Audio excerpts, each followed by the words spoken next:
Welcome to ILLinoiscornTV this week. We will catch up with a member of the House Ag Committee. We will also hear about a lack of rain throughout parts of the state, and we will celebrate a special anniversary at Illinoiscorn.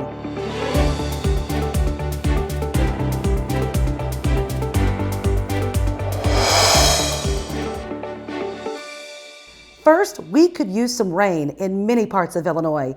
Just a week ago, the statewide average temperature was 65.3 degrees. That was 1/10 of a degree above normal, and then we've seen the upper 80s and lower 90s. Precipitation averaged 0.0 inches in parts of the state, which is nearly 1.0 inches below normal for the state of Illinois. Here's a report on topsoil moisture from the USDA.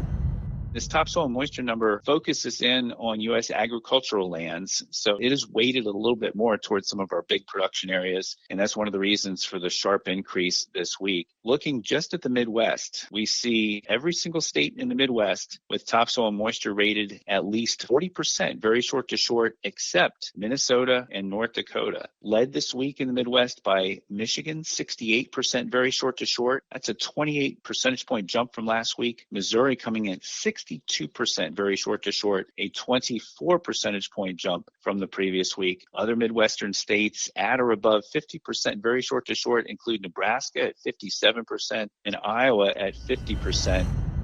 Well, temperatures will be somewhat average this week with mid-80s for most of the state. Well, May was the month we celebrated beef. There was some pretty good news about exports of beef. They were at $1.24 billion. That was up 15% in 2022. The Illinois Corn Marketing Board, in cooperation with the U.S. Meat Export Federation, has worked to increase demand for U.S. red meat in leading markets around the world. These efforts have led to an increase in the amount of corn consumed to produce U.S. beef and pork for export. Collectively, beef, poultry, pork, and dairy producers represent corn growers' #1 customer, consuming approximately 5 billion bushels annually. Through this unique partnership, we have been able to produce significant and positive results for Illinois corn producers. Now, let's hear from the House Ag Committee. Here's Mike Bost. He is representing Illinois' 12th District. One thing that certain people were asking me today in a meeting, that do we see a concern as where we're moving with the debt limit thing? Will that slow anything down?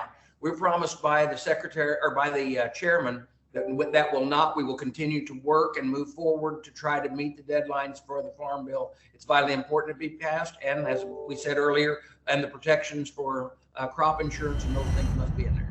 Finally, happy anniversary to Executive Director of Illinoiscorn, Rod Weinzierl, on 35 years. In May, Rod has been the executive director for 30 years. With 3 decades of work, Rod has brought Illinoiscorn's goals to new heights and has been instrumental in making sure corn not only has a seat at the table, but sometimes it's even building that table.